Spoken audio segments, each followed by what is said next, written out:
you looking forward to when you turn 18?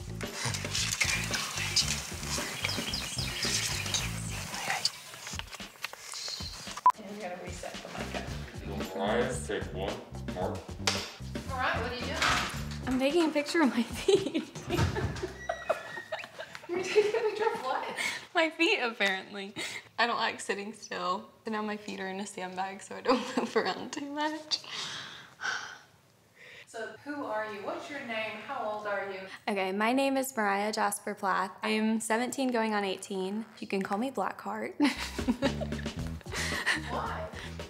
My sisters gave me the nickname. Somebody told Lydia, like, you're so good, you have like a white heart.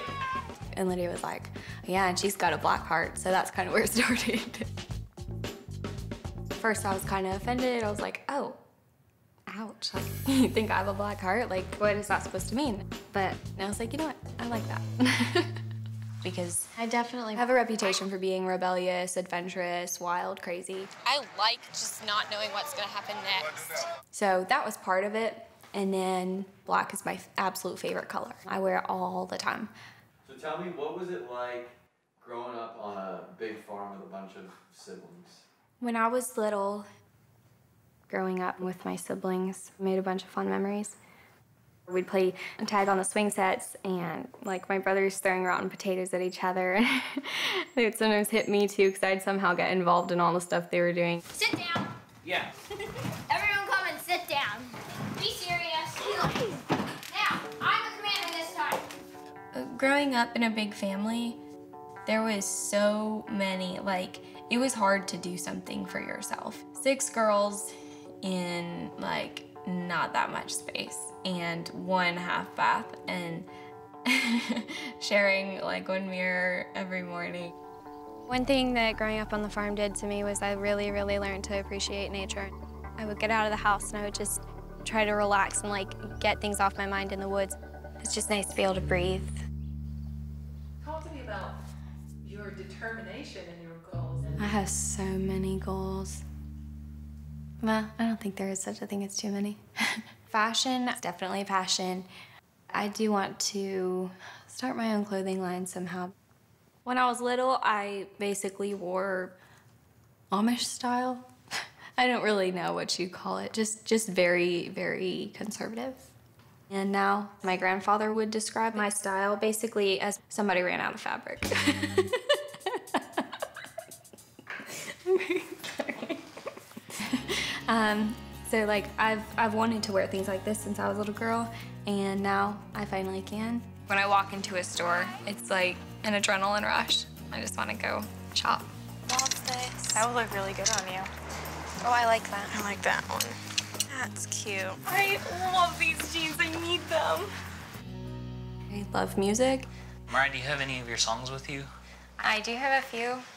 Throughout my whole life, music has been a form of release for me and a way for me to express myself when I felt like I couldn't. When I was probably 5 years old, 6 years old, I wrote a song about a mom being drunk and leaving her baby in the top of a tree.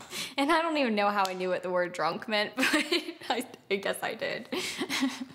I don't even think we had such a thing as a radio. I don't know how, but... When I first met you, I thought I wouldn't like you. When I first met you. Growing up, we weren't allowed to listen to secular music. Most of my song lyrics, like, some of them are happy, but I would say 60 to 70% of them are a little bit more about the struggles. That's mainly just because writing is my way of coping. If nobody will listen and value how you feel, I would say write it down and learn to value it yourself. I got this funny feeling inside my chest. Somebody give me a doctor. I think I need it checked. That's good. That's what I wrote last night. I want to continue to write and record and release music and live my dream. In terms of goals, how do you feel about marriage, and how is it different to how you've been raised? When it comes to marriage, I think that it's extremely important to find the right one. And if that takes a little bit of time, take your time. I tried so hard to be like my sister, who was looked on as like the perfect child, being a good future housewife. Hey, Lydia. Are you glad we were homeschooled? I am. But I've always been really different than the rest of my family. It's good to be content where you're at, I guess. The piece of heaven that my parents created was not what I wanted. It wasn't heaven for me at all. I'm starving for independence. I'm starving for freedom. I would look out the upstairs window and I would see the tree line, and as far as I could see past there, and I would just think, like, what more is out there? I know that so much more is out there. Wow, I'm getting on my first plane. I don't want to just like become too comfortable and just settle down in one place in my life. Like, I want to always, maybe eventually have like, well, definitely someday have a house that I can call home, but still at the same time not be too comfortable that I just stay there. Like, I always want to go and explore and just like keep that wild side alive. I don't see how it's gonna be possible for me to just live a normal life again. Like, go back to what I was, like, just being content in just a small town. I feel like I'm my own home because the home that I've had just never like was comfortable for me. Moriah, try your salmon and get some of your fried onions and rice all together. The last 6 months have brought on a ton of change for me. I got my first job and then ended up getting 2 jobs and working them all at one time. We have a pretty flexible class today. I'm proud of y'all. I'm gaining my independence and working as hard as I can to get to where I want to go in life, which is everywhere, so I have a lot of work to do. Give yourselves a hand.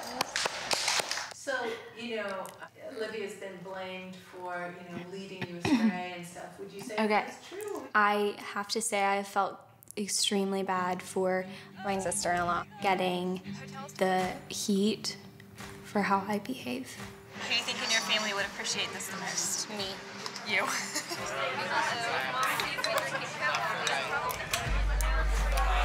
I didn't care. It's totally wrong of my parents to blame Olivia for things that I would have done whether she was there or not. I was gonna get here either way. I'm leaving for Minnesota.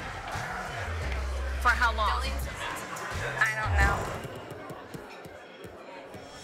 I really feel like I need to put physical distance between me and my parents. Moriah, in college, you can't be late for class. It's frustrating having your parents like, you won't be able to make it out there, you know? And so then kind of showing them that actually I can, well, I'm going to do it. There's a whole new way of living for me to learn, and I'll never finish. Like, every day I realize how much more there is to learn, but that's part of the fun of it for me. It's like, it's adventure. If you knew it all, there'd be no adventure.